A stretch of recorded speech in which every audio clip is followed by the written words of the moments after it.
One interesting point about the Miles Masters, I was night flying with a New Zealand instructor called Dave Igo, and we're flying at night, and of course the aerodrome had only little lights, a DREM system as they called it, and you had to, because of blackouts and all that sort of thing, air raids coming over, although we were more or less away from that in the West Country of England. But I saw these little DREM lights, or little lights that I thought was a DREM system, and I was bringing the old Miles Master down nicely, and I got down to about 200 feet, and Ego says to me, he said, "Well, I'll take over, thank you. We don't want to land in the Shrewsbury goods yard." And all these little lights were the lights that were in the goods yard to help shunters cleaning up, all the goods trains and carriages. But it's very easy to misjudge them, I can assure you. But that was a lucky escape. Well, I was only in Cairo a day when several of my great mates appeared in officers' uniform, and I wasn't an officer, but I was told in no uncertain way what a wonderful place the Opera PARDEY was, but it was a officers only operation, so I fronted up there, and as I was talking to the lass at the ticket office, two great red caps British policemen came up and said, "What are you doing here? This is officers only." And I said, "What makes you think I'm an officer?" Meanwhile, my companions were highly footing it off down the road, dressed in officers' uniforms, and I, of course, had my sleeves rolled up and had my forage cap in my hand. So without any further ado, they said, "Oh, you're making a statement that you're an officer, come with me." And the first day in Cairo, I was put in the Black Maria and sent out on open arrest out to Al Mazrah again. I was there for about a week. There was nothing but tents in the desert, and so probably 800 or 900 tents, and I was in one of them, and it was a big job to find out the tent where I'd left my gear. And eventually I came up before an Australian CO there that had the reputation of sending people back to Australia on the slightest misdemeanour, and I was charged on 4 counts. Making a statement to the effect I was an officer when I was not an officer, having my badges rolled up in a malarial area, not showing my badges of rank, and using obscene language. Well, I pleaded not guilty, but anyway, the adjutant came round and said, "We know the situation more or less. I think you'd be better off to plead that you were guilty. I think it would be preferable." So with great trepidation, I said, "Oh, well, I'm guilty." So I got sent back out to, the mob had moved into the Heliopolis Palace Hotel at that stage.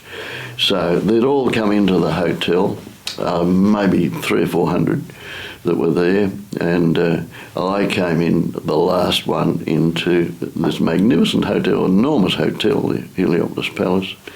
So not knowing first in, first out, I said, "Oh, well, I better get some leave." So I applied for leave. I went up to Netanya, to Tel Aviv. I went to the Dead Sea, to Jerusalem, and then on to Damascus. Well, actually, before that, I got to Beirut, which I think was the prettiest city I was in during the war. And from Beirut, I went up skiing in the cedars of Lebanon, and then came down and went across all the hairpin bends to Damascus, and then worked my way back to the hotel, where all the natives were really very agitated because no postings had come through. So the word went out they'd better go on leave. So away they went in droves, and the moment they went away, the postings came out, and I was one of the first posted. So it was a great result really for me. We were doing close support work. It was very interesting. In effect, it was dive bombing, but they'd have Rover David on the ground, an army bloke, and he'd be with an Air Force fella. And they'd, to give you an example, they'd call up and they'd say, whoever's leading the flight would have a mosaic, and these were incredible. They were taken from mosquitoes at 20,000 feet or something, but they were on a grid. And you could actually see roads and houses on this photo business. I was always number 2, being a sprog, a junior in the show, but whoever's leading the flight, and probably number 2, would have this mosaic. And they'd call up from the ground, a rover, call up and say, we were eyes for the 2nd New Zealand Division. We were very closely associated with the Kiwis. And they were great. It was a big division. The 2nd New Zealand was 30,000 strong. It was the biggest division of the war, I believe.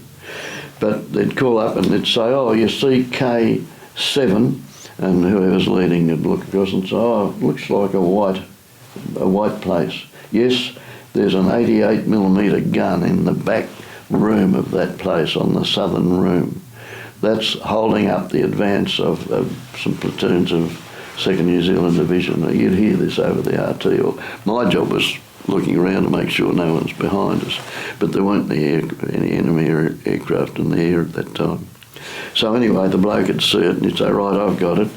And you'd go down and a couple of £1,000, or £1,000 under each wing. As somebody said out here today, one thing about the Mustang, it could go down pretty fast, and it went down bloody fast, I tell you, with a £1,000 under each wing. And we'd fly in at somewhere around about 8,000 feet. We'd vary our height. Someone would be a couple of hundred higher, lower, etc., and you'd be weaving. And the German anti-aircraft stuff, we pushed right up into the Po. We were just below Bologna at this stage, and they'd fire a group of 4 shells, boom, boom, boom, boom, and one would be a bit higher, etc., on the 4 quarters, and they'd explode with shrapnel, and the idea being that it had knocked the plane over or damaged the bloke inside. It was a bit frightening, but fortunately I don't believe I ever had the aircraft hit. Well, I wasn't hit either.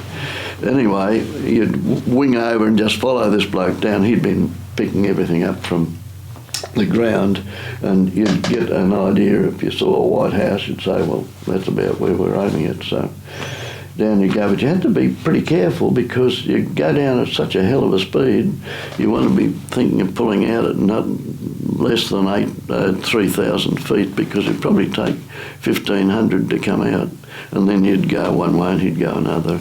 You'd never go and follow each other out, otherwise you get hit maybe from something else.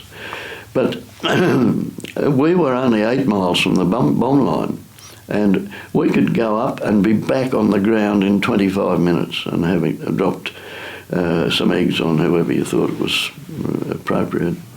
But we were in Munich 3 weeks after the war finished. We decided to have a bit of a look around, and the first thing that occurred to us was there must have been 30,000 people who had been trapped in air raid shelters in Munich. I was in London at the tail end of the Blitz, or, part of that, and the damage there was bad, but it was nothing compared with Munich. And you'd have these long arrows going down a wall pointing to where an air raid shelter was. But before you got to the end of the thing, there was a great heap of rubble, and you'd know that there must have been perhaps hundreds of people still there from air raids that occurred weeks or months or so ago. So anyway, on this afternoon, we saw a fellow with a Steiner. And we said, hello, looks like beer. So we better follow him. And he just went in a doorway, and we went in. Sure enough, there were perhaps 20 people in there, and they were having a beer, and they seemed friendly. The beer was not beer, it was just brown water, because they didn't have any of the hops or anything to really make it. And they gave us a Steiner, and we got talking to them, and somehow they could understand us, and while we just didn't understand all the German, one way or another we sort of got the message through. And the chap came up and he pointed to our wings, to Bluey's wings, and he said, what do you do? And Bluey was just about to tell him, and I gave him a big you hit in the elbow, and we looked out the window, and you could see nothing but rubble as far as you look. And I said to him, we drive big transports, we're transport drivers, says I. There's no way I was going to tell anyone I was a pilot.